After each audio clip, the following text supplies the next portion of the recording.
heads. Thanks for tuning in. Whew, I'm all dizzy now. Right, I was tagged by Vampire to talk about 3 post-apocalyptic future films. 2 of these films I don't own. One of them, however, I have by my side because I cherish that film. I love that film. And I'm going to leave, I'm going to tag Cakes is Cakes and Weapon Collector, because you never know, it might be up their street. Well, the first film I'm going to talk about, like I say, I don't have it anymore. I remember it being a good film years ago when I watched it. I mean, I'm not going in that cupboard to search for it among my thousands of videos and all sorts and me films, because I tell you what, I'll be here till the next apocalypse. Anyway, this one, I've wrote a few notes down because since I haven't got the first 2 films I'm going to discuss, I don't have the aid of a DVD box, you know what I mean? So, this one is actually based on a novel by Richard Matheson, American author. The novel was called I Am Legend. It was 1954, pretty ahead of its time for a novel back then. And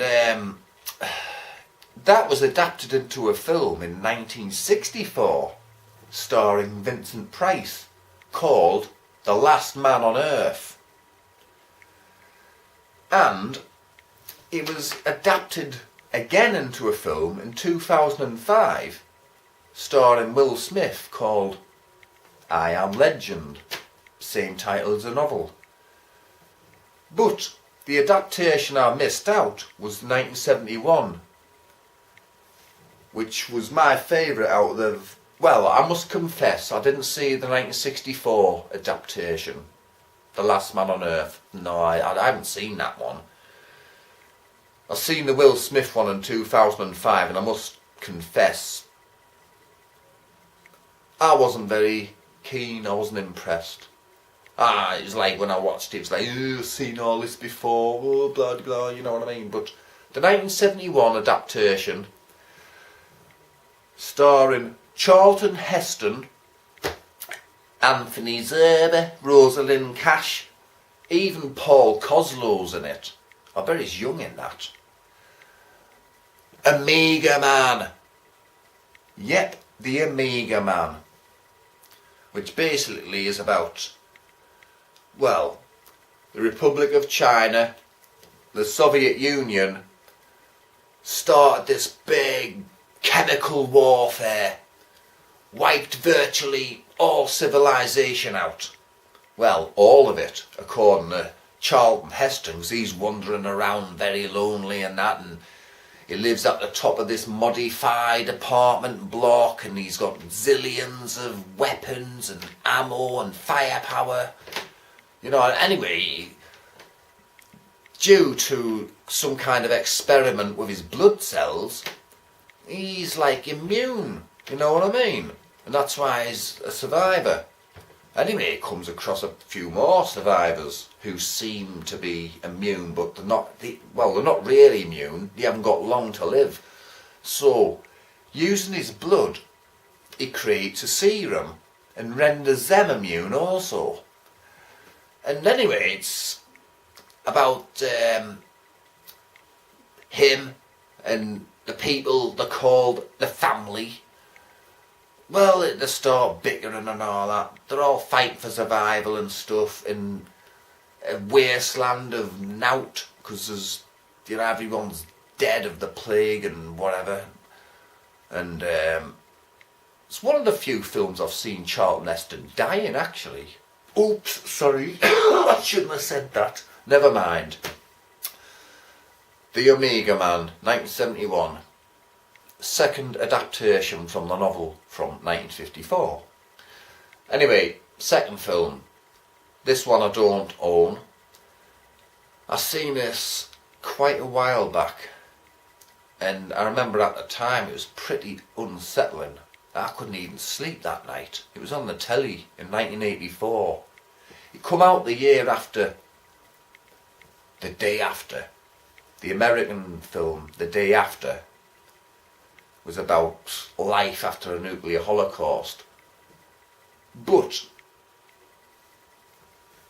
the English made a version the following year called Threads. Threads. And that was a hell of a lot more harrowing. It was grim. It was so... There wasn't even any soundtrack in it. You know, it's set.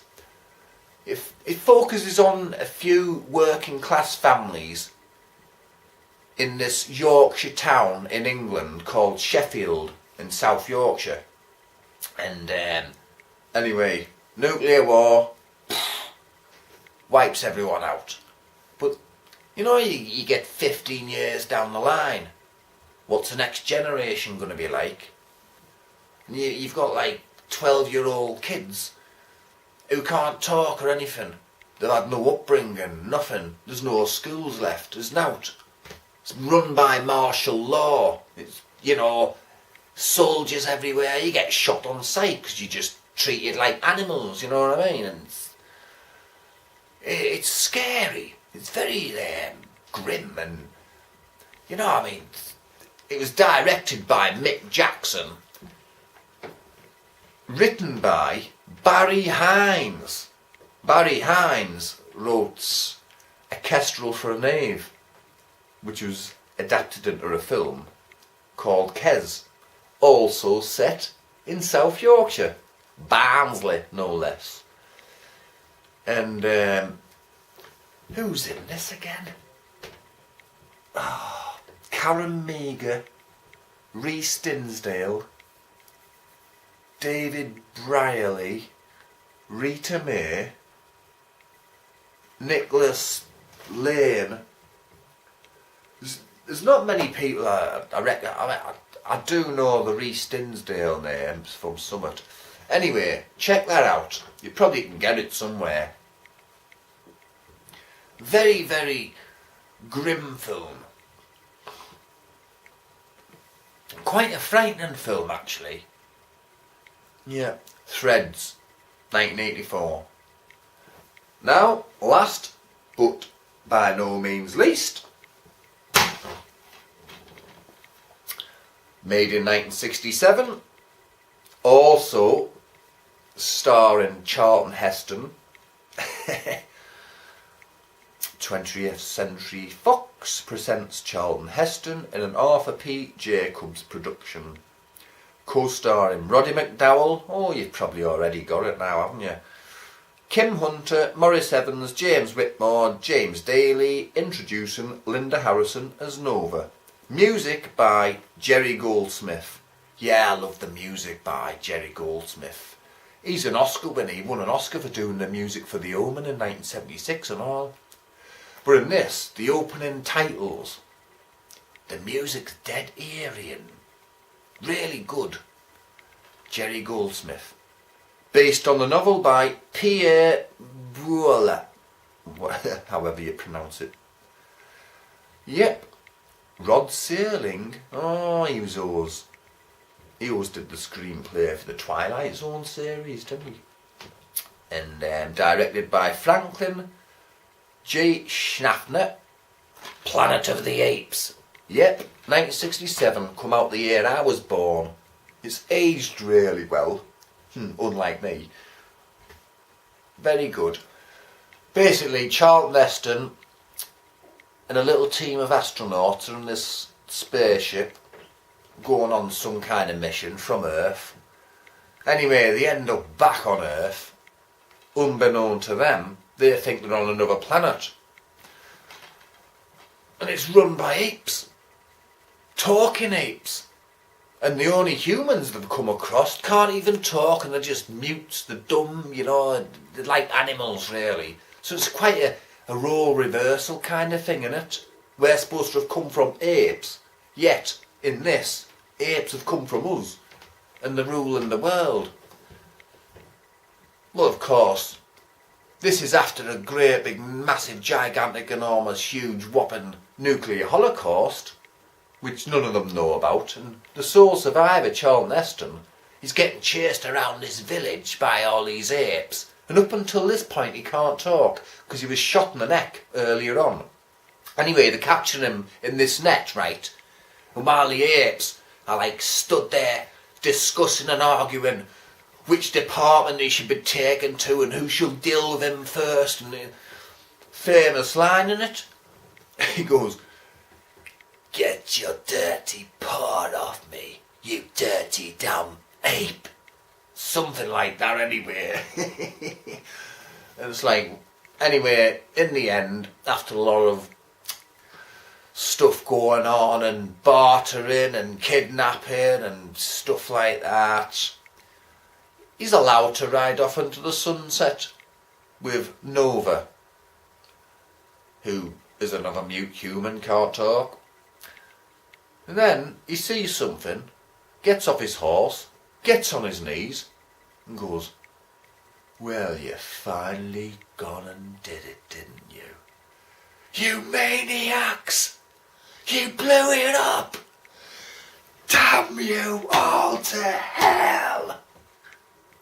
And then Nova looks up at what he's so annoyed at, and you see the Statue of Liberty, and it's like the realisation that he's been on Earth all along after a nuclear war just hits him like 100 steam trains at once. Yep, Planet of the Apes, brilliant. I seen that out the pictures in the mid-70s sometime. Used to go to Sunday matinee all the time. And the bit when he says, "Get your paw off me, you dirty damn ape," the whole bloody cinema stood up and cheered. Anyway, that's my 3 post-apocalyptic future films discussed. Now, I'm going to tag Cakes is Cakes and Weapon Collector. See you later, hammerheads.